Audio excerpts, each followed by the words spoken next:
Welcome to another edition of Pulp Nonfiction on Pure Effects. Today I have with me Rockie Lee, the Clarity Coach, no less. And we're going to chat about stress and COVID. Rockie is a relationship specialist. And I know you from way back in the days when we rode our bikes to school and stuff like that, and had a little less few worries in the world. And I've known you throughout the years.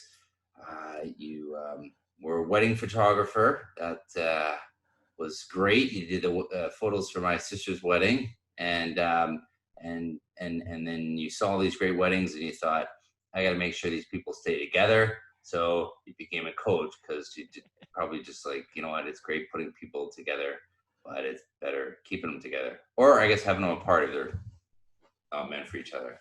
Anyway, I digress. Rockie, why don't you tell us a little bit about yourself? Well, thanks, Joe, for having me on the show. Yeah. And yeah, so I am a relationship coach, and I do specialize in relationships. And really how I define it is that from a traditional standpoint, I do specialize in relationships with singles who want to get married, couples who really want to heal their marriage, and those that are going through divorce. I do specialize with them. But from a non-traditional standpoint of how I would define relationship, it's really about how we have relationships with everything in our life. And we really do. Everything is a relationship. And a part of, I'm sure, what we're going to dive into today is about how we have relationships with our emotions and our thoughts and stresses during this crazy COVID-19 time. But, you know, we also have relationships with our dreams, with our career, with coworkers. So kind of everything that's wrapped around our world is really a relationship. And so I typically help people deal with all of those things all at the same time. Okay, so it's all about relationships. It is. But you're on a show all about teeth, but never mind. You know, I actually have a relationship with the people I'm fixing their teeth on. Damn it, that's why I went to the dentistry. No, I'm just kidding. Okay, so this COVID thing, I don't know if anyone's heard about it, but there's a little virus going around, and it's not on your computer these days. And what is it, McPhee or whatever, is not going to help you, that virus program. So you're going to have to help yourself a little bit. So you've got a number of clients, and that's your world. How has COVID impacted these people? Yeah, great question. You know, in reality, I'd say really what COVID has done is actually expose where people have been their whole life leading up to COVID. And in some aspects, you know, COVID-19 has been, if I could put it this way, for lack of a better term, it's inconvenient. But really, the inconvenience has just served to expose where we're already stressed, where, you know, where we haven't really done anything in certain aspects of our life, or where we haven't dealt with things in our life. And really, the pandemic has actually served to actually expose that for us. So in one sense, the short answer is, has COVID-19 really affected my clients? Not really, not you know, like not uniquely outside of everything else that you would have to, you know, face. But it has, in the sense that it's actually elevated the very things that we're struggling with already in our life. So we've already been struggling with a lot of the thoughts and stresses and fears that we had, but the COVID has actually just magnified it. Okay. All right. So it's turned things up. So if you had some cracks in your inner workings, this is going to expose it. I guess in trying times, we find out who's ready. I've chatted to a couple financial guys, a couple practice management guys, and they kind of said the same thing. If you're a strong team or you're strong foundations, then you're going to bounce back from this. But some of you might not. And so what is stress? Yeah, great question. You know, stress in a nutshell. Not to stress you out with that question, but what is stress? Well, I mean, stress in a nutshell is a thought. it's a negative thought. Mhm. That's really what it comes down to. And so I frame it this way. There's two negative thoughts that we're going to be in, Mhm. and essentially two negative thoughts that we face every day in our world, and they're structured under various types of questions. So one of the stresses that we're going to encounter are kind of like questions where we're constantly defining for someone else what they should do for us in our life in order for us to be happy. That's one stress. And so typically questions that we would ask during that in that kind of category would be kind of like any of the shoulds or coulds, um, you need to, those are the types of stresses. So when we say like, you should be doing this, or you could have done that, or you need to do this for me, um, those are kind of what we would call other people's business. And that's one form of stress. So when we're actually trying to give a question to somebody, we're really kind of kind of smart in some ways. We frame it in a question, but what we're really saying is, you need to do this for me so that I can be happy. That's one form of stress. And so anytime we're using any of those questions, a should, a could, a you need to, we're going to get stressed out by that. The other form of questions that we utilize that stresses out is what we call the God box question. And these are more philosophical questions. And how these questions derive is they come from a why, a how, and a what if. So you'll notice that when we ask questions like, well, why is this happening to me? Or how come this is happening? Or what if I do this action that I was told to take? And what if it doesn't work? Those questions drive us into stress. Mhm. And so stress in it of itself is really a thought that's derived out of a question that's actually not useful for us. It doesn't lead us to the next step. And so once we ask questions that can't be solved just by us, so in other words, if I'm in other people's business and I ask questions like a should or a could or you need to, I'm saying that my happiness is completely dependent on what you need to do for me. If I ask a more philosophical question like a how or why or what if, what I'm really doing is I'm posing a question that actually has no resolution to it. There's no answer. And so both of those drive us to stress. So that's kind of in a nutshell what stress is in it. It's a negative thought. It's one that actually has no answer, no solutions to it. And that stress is what drives us to negative emotions. But stress can be good too. Stress can be good if it's utilized in the right way. So what happens is if stress Mhm. drives us to only dwell on questions that are out of my control, that's a negative way of handling stress. On the Mhm. other hand, if stress drives us to ask a what question, which is what's one thing I need to do now, or what's one thing I need to do differently, then it's actually a super healthy process. It can be a really wonderful motivating factor to get things done or to achieve things. And so typically you'll find really high-end entrepreneurs, really high-end athletes, they've understood how to manage the type of questions that they ask versus the normal day person that's really elevated on a lot of stress. They're stuck with questions that are actually not able to serve them, or they're stuck on questions that really have no answers. Okay. Okay. So, yeah, I did read that successful people almost have a personality fault that they don't dwell on the negative. Yeah, most. Like good businessmen, CEOs, I guess, um, that have a deal didn't go through. They're like, well, the next one will. Well, the next one will, and they don't sit there and ruminate about, well, why didn't that one go through, or this and the other. And it's kind of like back in the days when Rocky was in the bar all the time. You'd see those guys who would just be like, do you want to dance? Do you want to dance? Do you want to dance? They wouldn't give the monkeys if they said no, because like somebody is going to be dumb enough to go dance with me. And they just moved on, where you'd see the other guys who would be crushed by no. And then Yeah. I guess that's your perspective is with stress is what do you blow off and what do you internalize? Yeah, I mean, it's really pragmatic. This is why I love what I do, because it's a really pragmatic process. It's really about recognizing what you actually have control over versus what you don't. And the reality is you can only take action to things that you have control over. And so anything that we try to take action to where we don't have control over it, it becomes very stressful. It's very frustrating. I'll give you an example. Like I hear from coaches all the time who are struggling to get clients.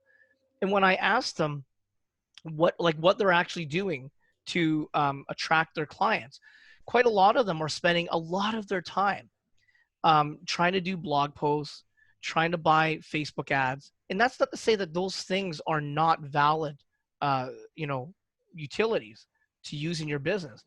But if you're spending so much time buying a Facebook ad and you don't know actually how to, uh, you know, fine tune it to get results, then what you're really doing is you're creating a really beautiful ad, but you have no control over whether I'm actually going to click on that ad. And then you have no control over whether I'm actually going to take action to that ad. So that's where that stuff is out of control. And so what I find is that people are actually putting action to things that are really out of your control, when really the simplest thing for most business people is just like, if I could just take someone out for coffee or take somebody out for dinner and have a really meaningful conversation with them, it'd probably end up somewhere a lot more fruitful than me just spending a whole lot of money on an ad that's out of my control. Mm-hmm. Mm-hmm. Well, anyone can buy an ad, and it's how Exactly. does it differentiate you from anyone else? And the fact of an ad doesn't mean that's not an entity upon itself. There's good ads and bad ads, and Yeah. I guess they're missing that point. But that external locus of control, I don't think you mentioned that, but I'm going to bring it up.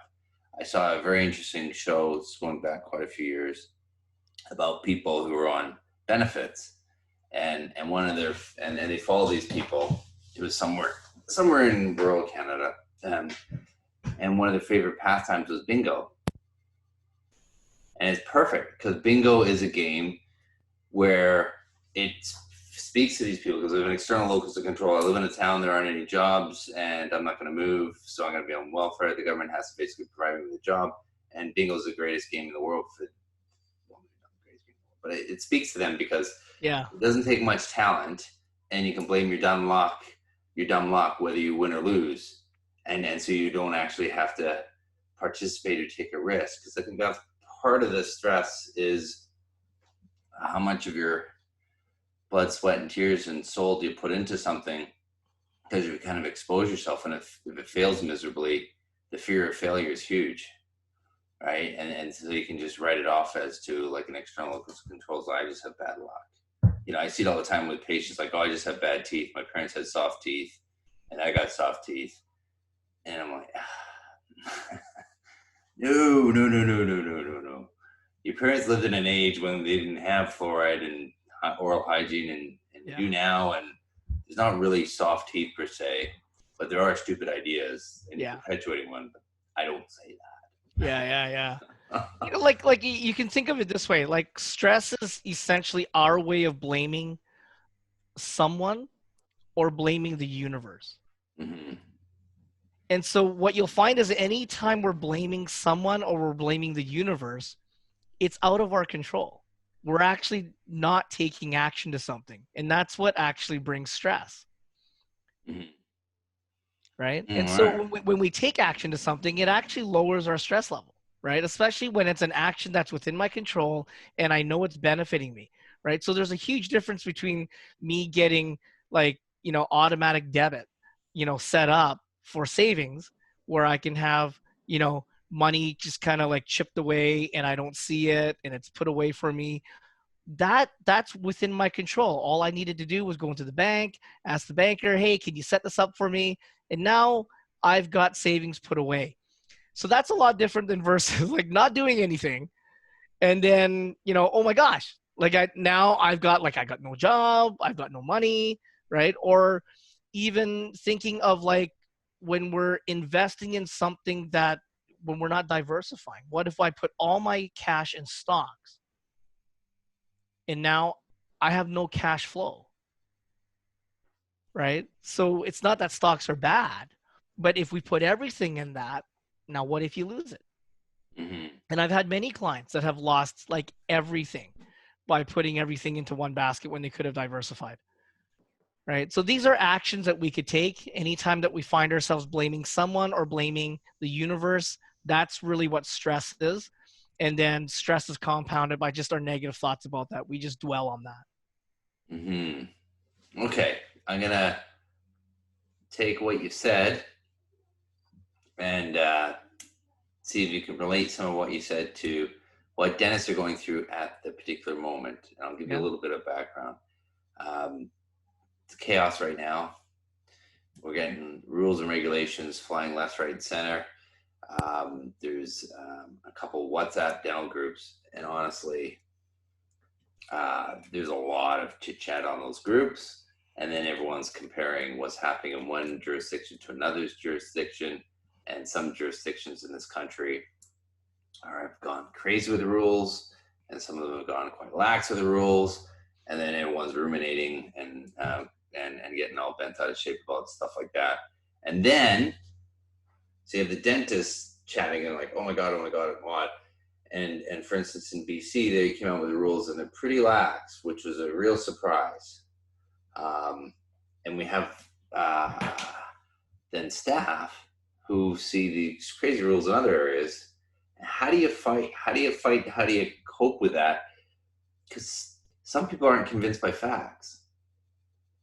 And like you have some staff and they're just feared and they just keep pegging you with stupid things that they can find. And I literally mean stupid things like drink bleach and, don't lick an envelope because it's going to pass on the COVID virus, and just things that are factually wrong. But how do you cope with that world where it's just like, okay, we're following the rules and regulations for this jurisdiction, and then we're just getting peppered with stuff that it's almost like some people aren't convinced by facts. So how do you deal with those people? That's I guess what it boils down to. Yeah. Yeah. Great question. So what I'm hearing is like, you're talking about like, what do we do with people who really are hanging on to things that they think are factual, but that fact or supposed fact is actually driving up more stress and more fear? Yeah, exactly. It's you take all these steps and they make sense, and you're following the rules. It makes sense. Everything you're doing is making sense, and they still pepper you with nonsensical malarkey. But it's hard to fight that. And then some people aren't convinced by facts. Like they've done studies where they'll show people newspaper headlines and articles, and some of them are truthful and some of them are complete garbage. And then they took that group later and they brought them back and they said, okay, the headline you read, the Canucks winning the Stanley Cup was actually wrong. And some people wouldn't change their minds. And they said, no, it is factually wrong. This is an experiment. And people would just be like, no. And it's almost like the more you talk to them, the more entrenched they get in their belief. And you're like, so how do you deal with that? That I think is a big stressor for dentists, because you're going to have to be dealing with staff and patients, because the scared people now have a new boogeyman to be afraid of. And there's a world of misinformation out there. That's stressful. Yeah. That's stressful to dentists. So what would you suggest? What's the Rocky safe harbor way to do things? Right. Tell So them to there's shut up and listen to me. No, it was really good. It was like, those are like really valid questions. And so from my perspective, how I would do it is address those two things as completely separate things. So let's talk about the easier one versus the harder one to deal with. Okay. So when we look at your clients coming in who are already stressed about the pandemic or information that they're feeding on about COVID-19, whether it's real or not, what I found is that there are ways to really, if you put it this way, there are ways to actually soothe people, right? And so what you have to acknowledge is that, number one, you have no control over their stress, because that's a subjective view. You won't ever be able to convince them, nor is it your job, because that will be more stressful for you if you think it's your job to remove their stress. Right. So it's easier for you as a dentist owner to just simply accept, okay, they're in stress, right? They're dwelling on something that's bringing them some fear. So the real question for you as a dentist owner is, how can I alleviate some fear? And that's the main thing. And so remember what I said earlier was that stress is created by a question that is leading us to a belief that I have no control over something, right? And a byproduct of that is going to be a negative emotion. So a typical negative emotion right now that we're seeing quite a lot and somewhat, experiencing ourselves on a personal level is fear. Now, here's the trick about fear. So fear can be really healthy on one hand. On the other hand, fear can be actually really negative for us. So when we kind of like put a lot of focus and energy on a fear that's negative, what we're really doing is we're saying, fear is keeping me safe. And that's not true. Fear cannot keep me safe, right? Only action that I take can keep me safe. So for example, if I'm fearful that somebody's going to break into my house, well, staying in my house fearful isn't going to keep me safe or prevent somebody from breaking in. I actually have to lock the door. That's the action that's going to keep me safe. So what you need to understand as an owner is that when people come in and they're stressed, what they're really saying is, I'm really fearful of catching something. So you can actually lower the fear. So some really basic things obviously is having like a good bottle of hand sanitizer, having it already as a step that they have to do. That really begins to lower people's fear. What they see, they interpret that as, okay, Dr. Joel's got some guidelines here. He's trying to keep us safe. This is wonderful. As they see even your staff wearing masks, that keeps them safe. If you have the ability to order more masks and you even hand that out for free, that keeps lowering people's stress level. I'm seeing a lot of grocery stores do that already.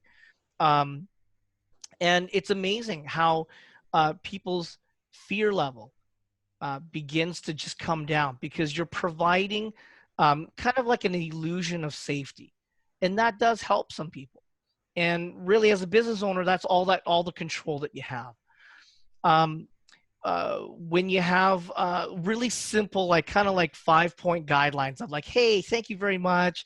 And if you're smiling and you're speaking in a really happy and positive tone of voice, that also soothes people's fears, especially when you can be what I call tactical empathy, when you can apply that. So tactical empathy is this. There's really no way for us to actually be truly empathetic, because that would mean that I can only feel what you feel. And I can't.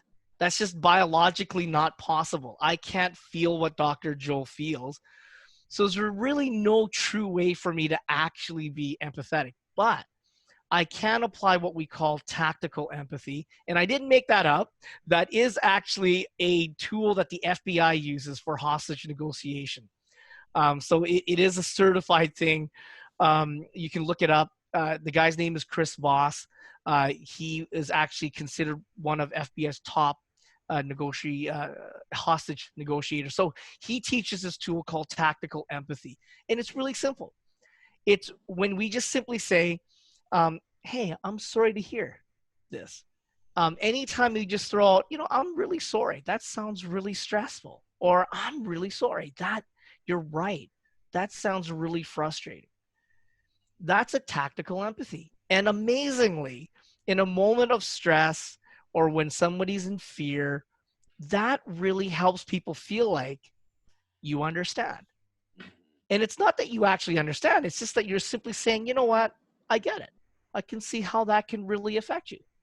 And so even saying things like that can lower people's stress level. What I found also is that when people are organized, and we see this all the time, like, I don't know how many dentists that are watching this have been on a cruise. And, and I'm not talking COVID cruises. I'm just talking pre-COVID cruises. When you're on a cruise that's really not organized, you can easily see the stress level come up, right? And it's amazing how when you go to events or functions and it's really well organized, there's a really thoughtful process and step-by-step procedure, it really lowers everybody's stress level because things don't feel weird or ambiguous or just, ad hoc, like, just random. And so what we find is that when people have very predictable outcomes to things, it lowers their stress level.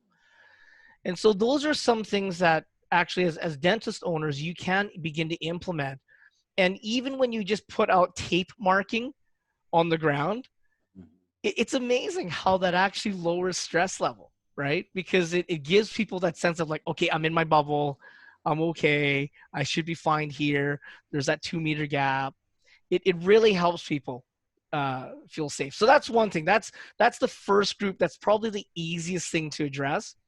When we talk about staff, that's a little bit more complex because these are people that you've actually hired, you're working with.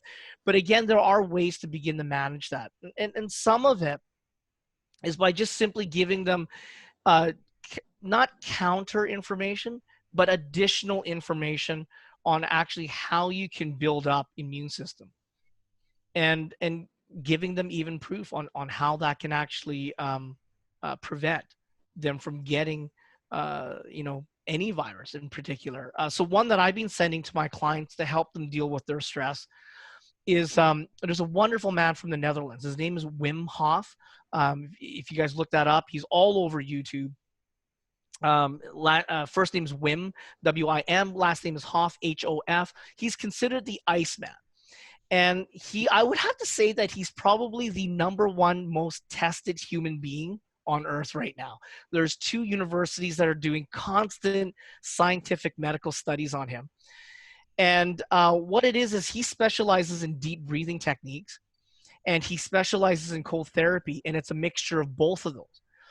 And what they found is the ability for both specific breath work mixed with cold therapy to be able to unlock immune systems or to increase immune systems. And so one of the studies that they just did recently, I shouldn't say recently, but within the last 2 years, they actually took a test group of 75 people and they injected them with a virus. And they found that the reactions were all the same. They all got sick. All the things happened. And then they took Wim and they wanted to test this out. Can he increase his immune system to actually prevent himself from being sick from this virus? So they injected him. Right away, he went into his deep breathing techniques. And I think I don't know how they did it. There is a video. I could send you the link for that, where they actually did the study. But somehow they were able to track it. And what they saw was they saw his immune system actually begin to go out and attack the virus. And so as scientists, they thought, wow, this is like amazing. And then he actually said, well, this is actually not. This is something that can be reproducible. So they took 15 people who volunteered from that test group. He flew them to the Netherlands to give them, like, I think a 10-day training on the deep breathing and the cold therapy. They brought them back to the States and they re-injected them with the same virus and they found the same results, that their immune system was actually able to be released to go and actually tackle the virus. So we're actually getting a lot more medical data and scientific data in terms of how can we increase our immune system than we have, in the last 10 years, really. So this is really great information that you could feed to your staff to help reassure them that there are practical ways to really boost your immune system. And it does work. I've actually tested it out myself, and I've been really amazed at how it actually can increase your immune system.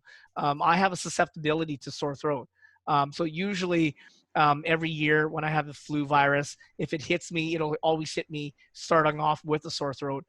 And amazingly, since I've been doing this, it's gone. Right. So that is one way that you can. And so what I'm trying to say is that, yes, we can counter bad factual news with actually equally, reputable factual news. And typically when you give people the option to just try it out, to just even listen to other factual news, they'll find a way in their thoughts to really reason with it, and they'll realize, well, this actually sounds pretty authentic. This actually Okay. sounds actually very viable. Now, there are other things that you can, I mean, there's a lot of medical information out there. One of the best ones was actually on Twitter. There was a medical doctor that actually broke down why washing hands was actually the only way to actually break the virus. And the way that she did it in this diagram was just amazing. And so even showing information like that, you know, brings a lot of comfort to people. Okay. So, in summary, be empathetic strategically, Yes. which I love because then you don't have to be empathetic to everybody all the time, but strategic because that's an easier sell, to be honest. Yeah. Empathy can be fatiguing. It Believe can. me. Well, so why empathy becomes fatiguing is because that's when we believe that it's our job to convince them otherwise. Mm-hmm. That's not what empathy is for.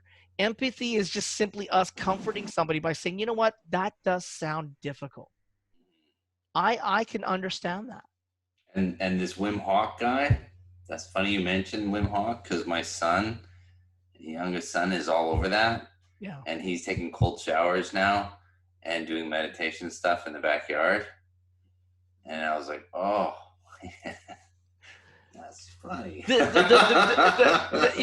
medical case studies that are coming out through his methods are like amazing. Like, and that's what attracted me to him because I'm a pretty logical, reasoning kind of a guy. Like, you got to really give me some data, right, for me to kind of believe like, okay, there's some validity to this. And the more I started to see the case studies of actual people saying, listen, I've had this disease for quite some time, and it's really either lowered the effect of that, or in some cases I've seen it's actually healed me. Well, doesn't it just boil down to the fact you have someone who's passive and they've got something and someone who has a sense of control? It's not really the cold shower and it's not really the deep breathing. It's that now they've got a sense of control and they have someone in a position of authority saying, this is going to work and it's worked for me. Why don't you try it too? And maybe a hot shower and a sticky cross bun would do the trick for another person, but it's presented in a way as opposed to being external locus of control. I actually do have some control over it, and that reduces your fear, and then you're healthier anyway, and you're able to bounce it off. And it might not be the magic potion; it's the belief in the magic potion.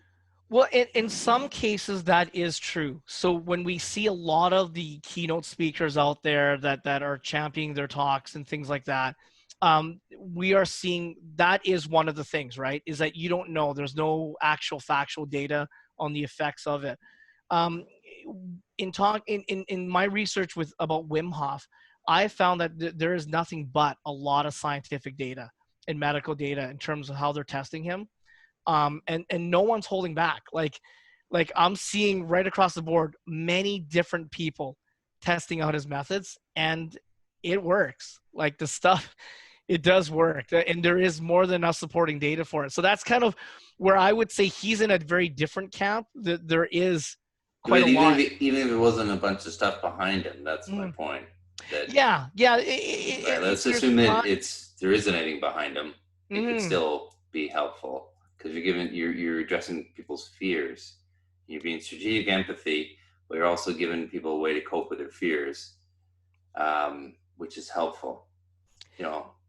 It is, yeah. It can be actually helpful, yeah, to some degree. Yeah, but it's just what's wonderful is when we're starting to see the data, and it's not just from Wim Hof. It's that just within the medical science community, the amount of data of how we can affect our within neuroscience, it really, really blows me away. But data's not everything, because we got the anti-vaxxers, right? And so you have these people, and truth be damned, everything that comes out that's factual is garbage and a lie. Yeah. And I'm going to listen to my mantra, and I'm sorry if there's someone who's an anti-vaxxer out there and thinks I'm talking garbage. That's fine. We can agree to disagree, but there are, I'm using that as an example. Yeah. But there's people out there who aren't convinced by facts. Yeah. right? And so even if Wim Hof is the cold shower and the deep breathing is the trick to a better immune system, and they proved it, there's going to be naysayers to it, and that's the barrier that anal retentive, obsessive compulsive, detail oriented dentists, and there's a lot of dentists now who are like, oh, evidence-based dentistry. Well, you can't really do evidence-based dentistry in relation to COVID because we haven't got the data to hang our hat on, and you have to use a judgment. And so that's where it comes in. I digress. I'll give you a case in point. I posted on Dental Hacks a picture of me suited up like an asbestos removal guy, right? and it's just boom, and it's over the top, but it's kind of what you have to do right now because we don't know what we don't know. And guy just laid into me. You're adding to the fear.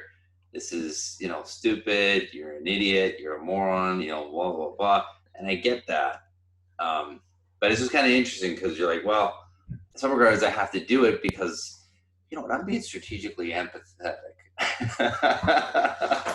I'm doing more than what you think. It's behind the scenes. But, you see what I mean? Like, it's tough because some people aren't convinced by facts. And I believe what you said, too, is you just have to be seen to go through the motions and deal with people's fears. And sometimes the way you deal with people's fears is not necessarily through facts. And that's where the dentists start banging their head against the walls. Like, it's clear we don't have to do that.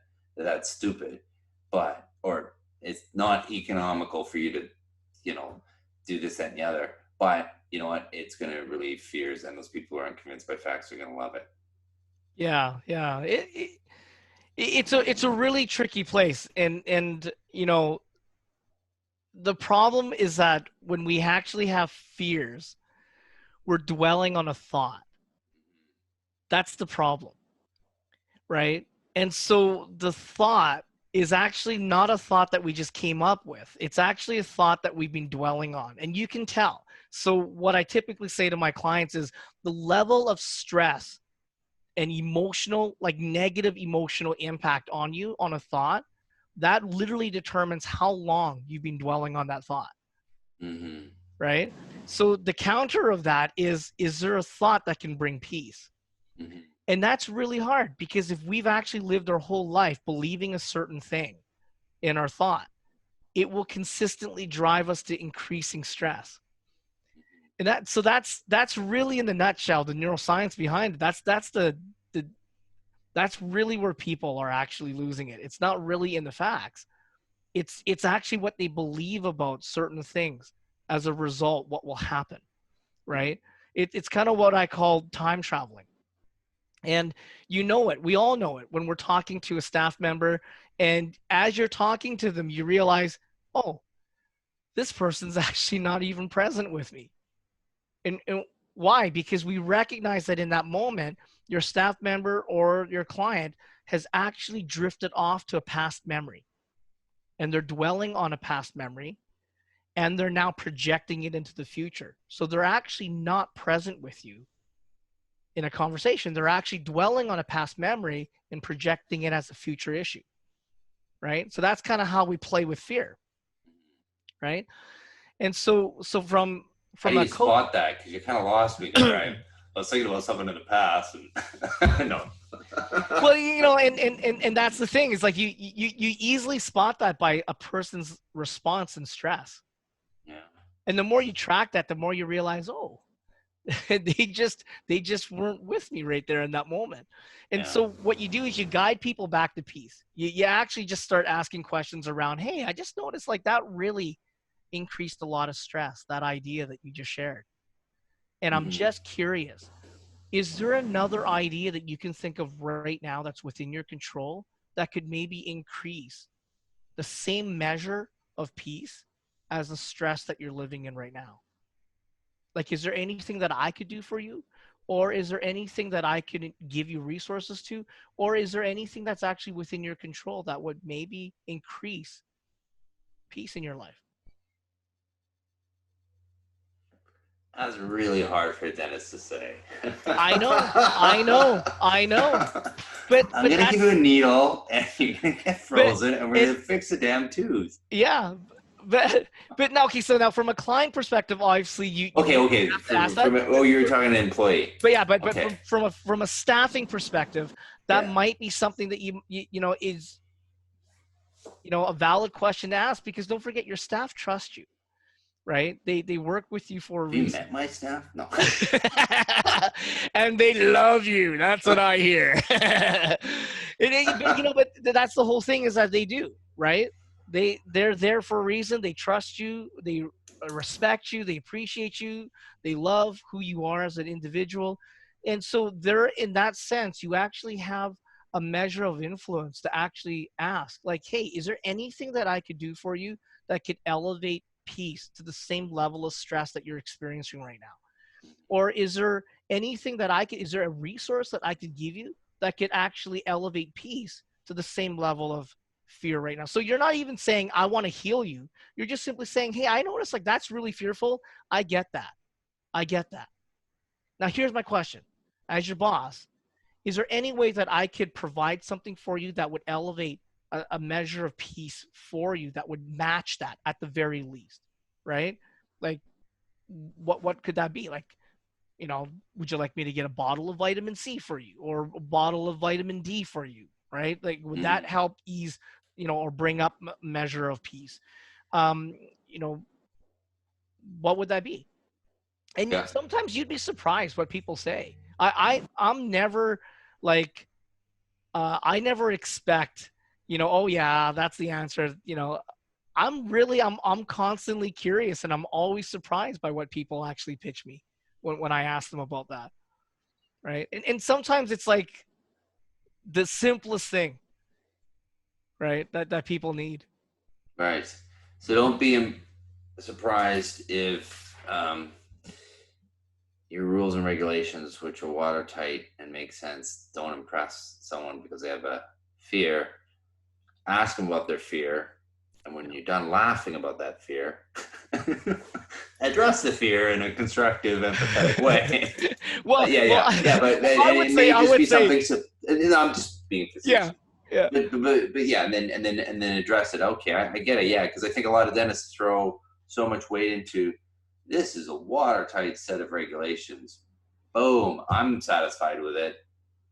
Yeah. Why in the hell are you not? And then it's because you're not being strategic in your empathy or thinking about it. And sometimes people just, they digest information differently, and some people are not super impressed with facts, or the facts are not enough, and they just need something to address this. That's right. Fear. That's right. So let me pitch it to you this way. So there's this great question that came up on the internet around coaches yesterday, and somebody had asked, which one do you need most as a coach to get clients? Do you need awesome skills and expertise, or do you need personality? So it was kind of divided. But the reality is, you actually need personality just as much as skill. Because you can be skilled all you want, but if I don't believe that you care about me, there's not a chance in hell I'm going to work for you. Yeah. This is not going to happen.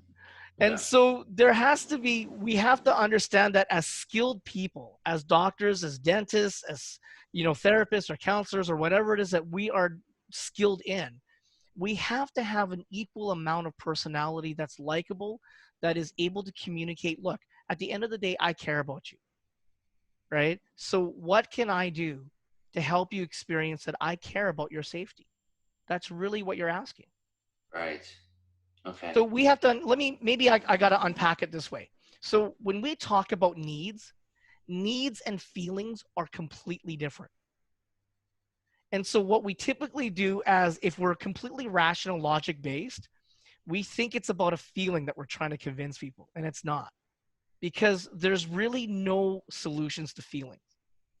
But this is where we get needs wrong. Needs are not about a feeling. Needs are about an experience.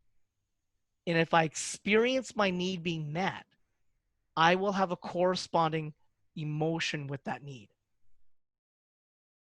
Right? So when people say, I want to... Can you run that by me again? What? Yeah. So I had a feeling that was relieved by a need and what? Okay. Yeah. So let me break it down. So a need has to be experienced. A need is not felt.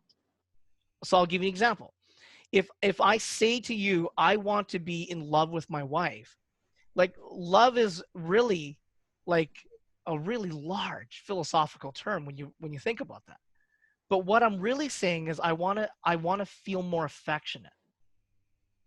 So how do I get more affection? So if I tell my wife, hey honey, I would love it if you hold my hands today.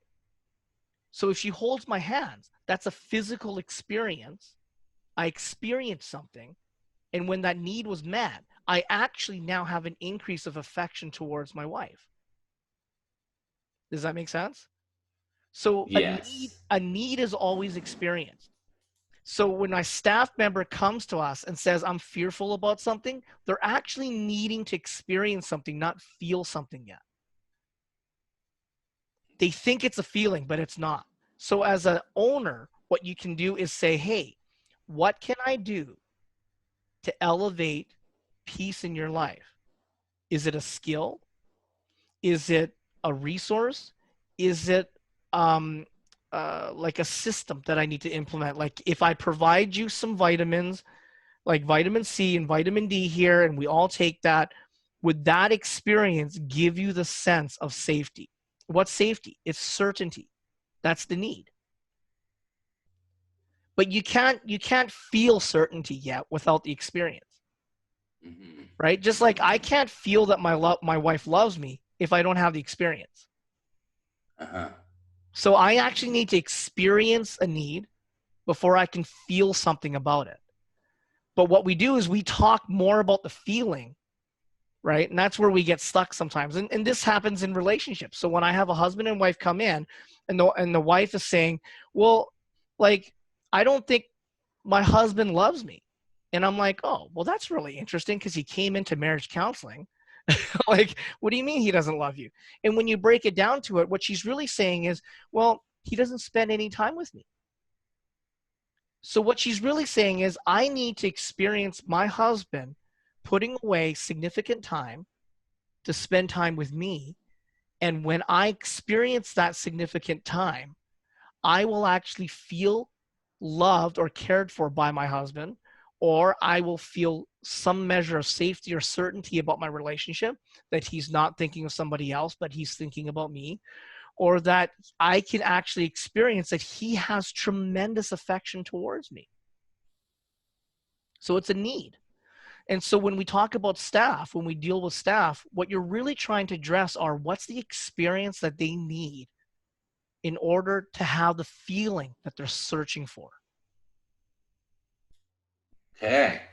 Does that I make think the sense? yeah, I think the penny is slowly dropping with me. I'm sort of getting it. It's kind of uh yeah, unique. And so I kind of get it, yes. But that you've explained it very well.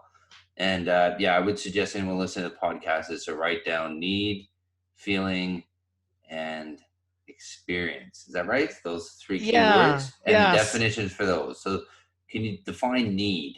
Yeah. So, Get your pens so out. Need. so I simply define a need by it's something that I have to experience Okay. And versus an then emotion is something that I feel. Okay. The okay, need is problem, something you need to experience. A need is something you need to experience. yeah, And an emotion is something you just feel. you feel. Yeah. And a So, feeling is something well, there's no solution to it. That's the problem. okay. So if I come at you, like let's say I'm your customer, right? And I Mm-hmm. come at you and I'm really angry. Never happens in end You you office, but don't never you mind.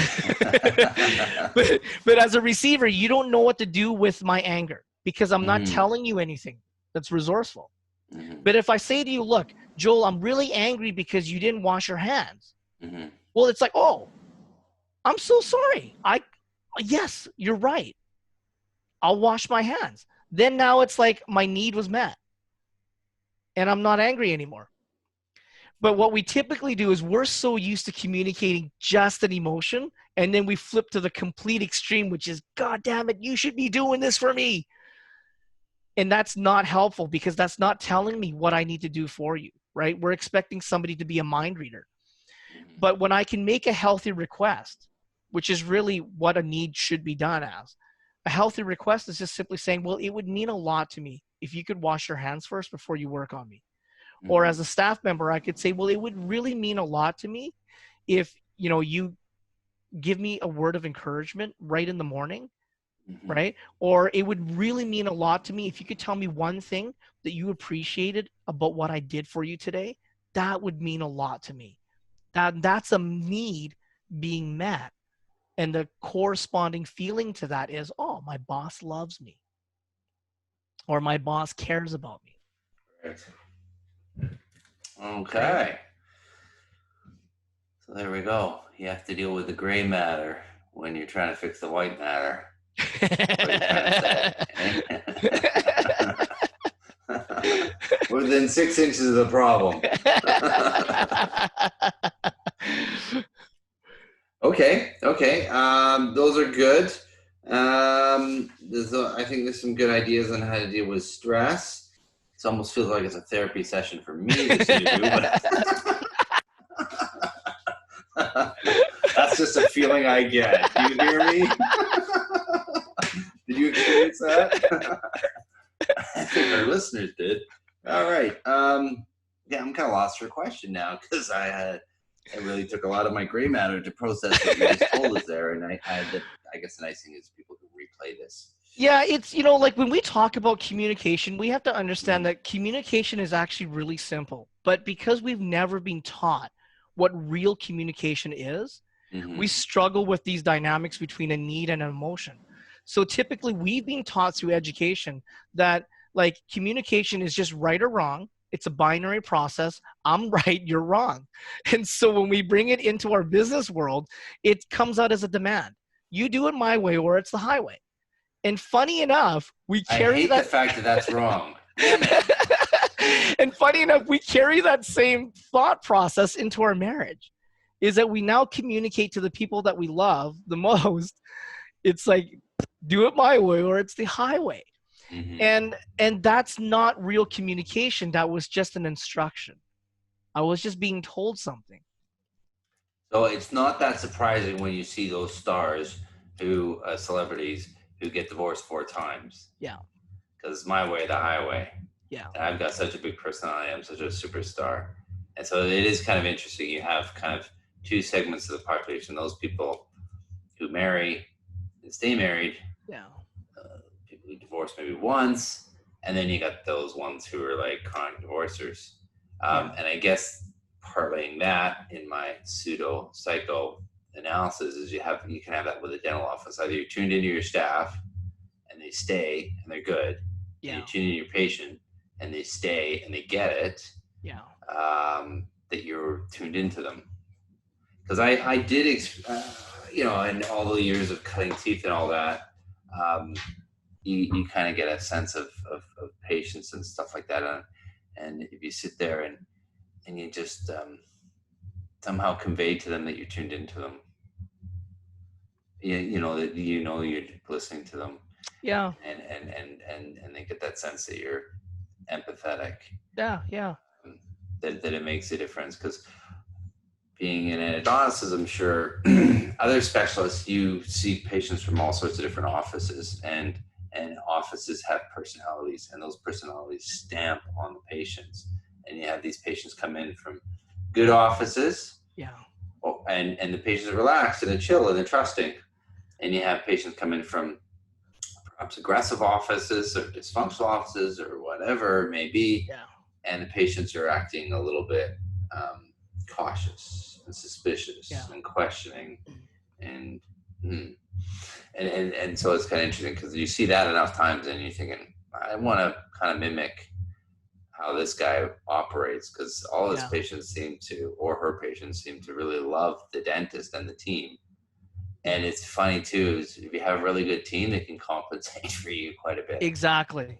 I'm not talking from personal experience at all on that. But well, let me simplify it this way. So if from a relationship standpoint, when I have couples come in and their marriage is on the verge of How long does it take you to tell the guy that he's wrong? I have to say it right away. Yeah. But typically when they come in, the common misnomer about what breaks up a marriage is what I would call the big three. So people typically believe that it's either a sex-related issue, it's a financial issue, or it's an addiction issue, right? Those are the big three that people typically think breaks up marriages. So what was the last one? Addictions. Yeah, so those are typically the big three that people believe are the cause of my marriage being broken up, and it's the furthest thing from the truth. In fact, the two things that break up a marriage are really quite simple. The number one thing that breaks up every single marriage is pride. That's it. Mm-hmm. Because when ego's in the way, ego has no bias to marriage. It has no allegiance to marriage at all. Ego's sole job is just to protect me. It doesn't care about my marriage. So the minute I allow ego to get in the way, my marriage is doomed because I'm not thinking about my marriage anymore. And it's the same thing in leadership. If my pride is in the way, my ego is in the way, that tells me that I just don't care about my staff.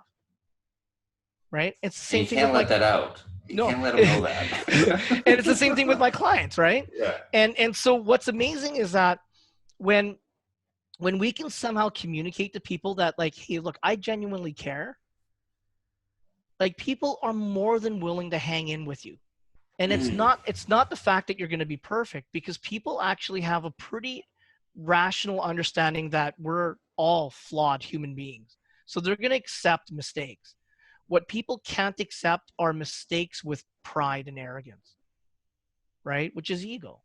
So when we can actually just communicate people that we care, that soothes a lot of tension, a lot of conflict. It happens in marriage when we can soothe people by simply saying, I care.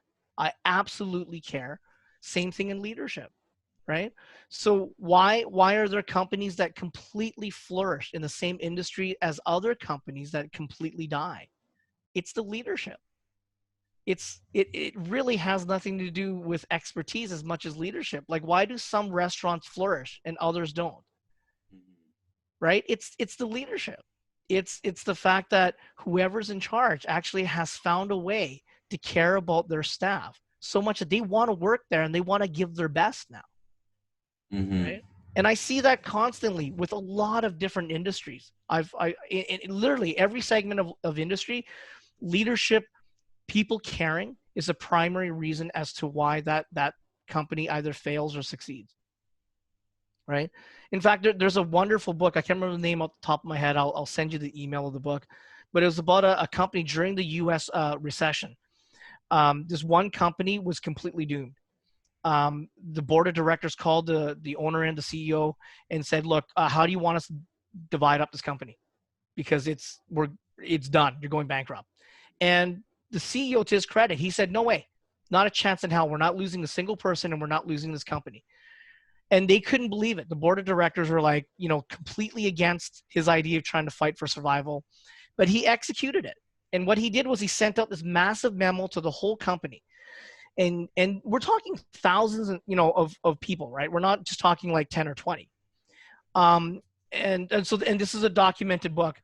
So what this guy did was he simply said, look, we can survive this recession, but this is what we're going to have to do. And everybody's going to buy into this plan. And so he said, from top down, managers all the way to just people that are working here, you all have to agree to this term. And the term was this: everybody had to give up 1 month of unpaid holiday. And he said the stipulations are this: you can take it at any point in time you want in this calendar year. You don't have to take it all at once. Okay. You can split it up to as many days or as many weeks as you want all through the calendar year, but everybody's going to take a 1 month no paid holiday. Okay. Then with the managers, they all took a salary cut. And the minute that everybody underneath, just the common workers, saw this plan, everybody doubled down on it. And what ended up happening was this company actually ended up making more innovation because everybody believed that their jobs was being saved. And they actually ended up creating more profit during the recession than they were to lose. And everybody went into this, including the owner. I'm absolutely going to take a pay cut. I'm actually going to do the same thing. I'm going to take a full You unpaid. had me to that point. and so as a turnaround, they actually saved the company. Yeah. And that came because leadership communicated a process of, look, I care about all of our lives, right? Care wins, man. And ego loses. And it's funny how like that, this was actually documented in the movie Band of Brothers, which is a true historical movie about Easy Company, right? The first paratroopers. And you could see the difference between these two commanding officers, how they dealt with the same truth, right? It's really fascinating how much leadership, when people sense that we care, it's amazing how much people will do for us. Oh, okay. So, it's a lot to ponder there, young man. So, egos are a reason for marriage to fail. Was there another one? Well, yeah, the second point is really bitterness. It's about unforgiveness. When we allow resentment and unforgiveness to get in the way, our marriage is doomed. Okay. And Right? and those speak to office environments as well. Yeah, that speaks to leadership as well. I mean, look, as an employee, if I am employing somebody and I have complete resentment against them for whatever it is that they did, there's not a chance that that's going to be a healthy relationship. Now, vice versa, if I'm the actual person that's being employed, um, if I have resentment against my boss, there's not a chance in hell that that's going to be a healthy environment, right? And so reconciliation isn't about, just turning a blind eye to something that was wrong. A healthy relationship and healthy reconciliation is just me simply saying, look, I choose to forgive you for what you did. And I hold nothing against you anymore. But let's find a way. Let's find a way to move forward, right? And here's my need. I actually need this to be met, and these are 3 practical ways that we can meet this need. Yeah. Okay. Yeah, either employees are working with you or they're working against you. And I always found that if you have to police them so much that, you just can't do it.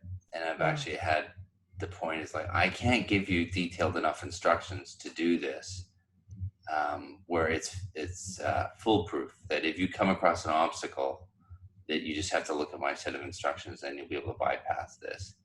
And I guess that's where some people who, for whatever reason, you're not connecting with or whatever, they'll just use any excuse then to not complete the task. And it kind of speaks to that CEO, is he couldn't get in the head of every employee and get him to do what he wanted to turn the company around. He had to have the people buy into the team mentality. And that speaks to what we chatted to before we turned on the recorder, when you talked about the difference between Asia and in particular America and a little bit Canada, the response to the virus. And if you speak to a little bit about that, I think that'll be a nice sort of wrap up.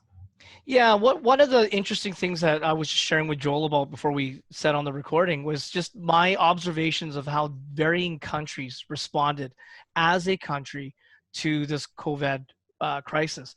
And as restrictions started to come down, what I noticed is that when you see Asia in particular, like China and Singapore and Taiwan and Hong Kong, these are countries that are really steeped in like deep entrepreneurship. Like they live for making money, right? And I don't know if there's any other countries that really desire to make money more than some of these Asian countries. And what I found interesting is that when the pandemic hit, even people with strong entrepreneurial desires to make money, even they were willing to subject themselves to the restrictions. Why? Because they wanted it for the country. And what I noticed about for us in North America is that when we talk about doing something for the country, it's more about a cause. It's more about like, yeah, I'll do it for the country if I believe in this cause. And if I don't believe in this cause, then it's more like you're infringing on my rights. And that's kind of how we reacted to this pandemic very differently in North America compared to some other countries. So it's just fascinating to me how, trust and care is very different. In North America, trust and care is a very individualistic, subjective way of defining things, whereas in Asia, trust and care is like, okay, yeah, our country could die and perish from this, so we're just all going to trust that this is the right thing to do, and everybody just does it, right? Everybody, it didn't even blink an eye. They just all put on the mask, right? And I'm like everybody else in North America. I'm more, I'm more Canadian than I am Chinese. And so when I saw Asian people wear masks right in the beginning, I'm one of the ones that were like, that's just silliness. That's just And now looking back on that, I realize that was actually probably the best way to stop contamination, was for just everybody to put the mask on, because the problem with the virus is that you don't know if you even have it. I think you need to be a little more strategic with your That's the problem. empathy. And they were dealing with their fears. And it's okay to wear a mask. I worked it. It took me an hour, but I worked it. That was really right good. Back at you, baby. That was really good. Yeah. Yeah, no, actually, my wife's a dentist, and she had a patient come in, and the patient was an Asian, not that that matters, but had a mask on, and was like, well, can you do the exam? And I have the mask. And I was like, well, I'm a dentist. I got to see your teeth. Well, can you just maybe put the mirror in through the side of the mask and have a look at the teeth? And my wife had to basically sit there for a while for the lady to finally figure it out. Actually, I do have to take the mask off for you to see my teeth. Yes, you do. And it's just kind of funny. But I mean, she was much nicer than I'm presenting it. But yeah, it's dealing with the fears and such things like that. And yeah, the mask in public, there's definitely some good points to it. There are definitely some negative points to it. Oh, absolutely. Just like wearing gloves. It's so funny to see people wearing gloves and then they touch something and then they touch your face and you're like, the glove is not a magic device, whereas if you touch something dirty and then you touch your face, and you didn't transfer it. But these people are coping in the best way they can. Yeah. That's okay. And you just sometimes have to be mannerly and not necessarily try to solve the world's problems. When you see something doing blatantly wrong, like, you just have to, well, they're coping in the best way they can. Yeah, well, I think let me speak it from this point of view. Like, my comparison between how I saw countries react is very similar to how we run teams, how we run our staff as a team. And if somebody in my community or my team isn't buying into it, that actually communicates the fact that they don't trust me. So I wonder what that's about. Because what we have to realize is that we can't earn trust. Trust is given. Okay. And so it brings up a problem, is that if this person doesn't give me their trust, in fact, what's happening is that I'm not communicating enough of care. Right? Because if I know implicitly that, Dr. Joe cares about me, yeah, I'm going to trust you. Right? If you say that this is the benefit for the team, I'm going to go with it. But if I don't feel that you care about me enough, I don't know if I can trust you. Right? And we do this all the time when we are encountered in sales, when we go to Best Buy and we're wanting to buy something and you talk to somebody and you're like, I don't know if you really care about what I'm trying to buy here. You pretty much go, yeah, I'm sorry, I'll think about it. Right? What's that about? But then when you run into somebody who's a really good salesperson and they're like, all they're trying to do is just communicate, yeah, you know what? I really care about the quality of sound that you really want to experience in your house. Like, how can I help you with that? You walk away with, okay, maybe I don't need the $500 one. I need the $1,000 sound system. Like, why was that? We gave our trust because somebody had communicated they cared about us. Okay. Well, those are great points to mull over there. I think we covered everything. Is there anything you think we've left unsaid? Anything else you'd like to mention? I'm trusting your answer is going to be great. No, I think I it just was can't good. help myself. I'm I think it sorry. was good. We covered quite a lot of material there. You got a Captain America shield behind you. So I does that do. come in handy during these times? It surprisingly does not, but Ah, I love it just the same. ah, It's actually a ah. backpack. Oh, it's a backpack. Oh, It's a perfect. backpack. Yeah, it's a full size shield size, but it's actually a backpack. It unzips and you can actually it's big enough to put your laptop in it. Perfect. Perfect. So, top 5 Rocky tips for the dental world. Number 1, refer all your endo to me, Joel Franson. No. But, okay, for the people who've made it this far in the podcast, what would be Rocky's top 5 tips for a dental office in the midst of this? Well, we're in the COVID thing. So let's speak to that. And that's stressful. And, Yeah. and these 5 tips could be more about the team, more about the office, more about whatever. Rocky's kind of first 5 things that come to your mind. Yeah, the first 5 things is really to make sure that you actually have a system in place of how you're going to address fears. And the reason why you want a system is because the system actually gives predictability for people, which gives them a sense that you care, and it gives them a sense that they can trust you.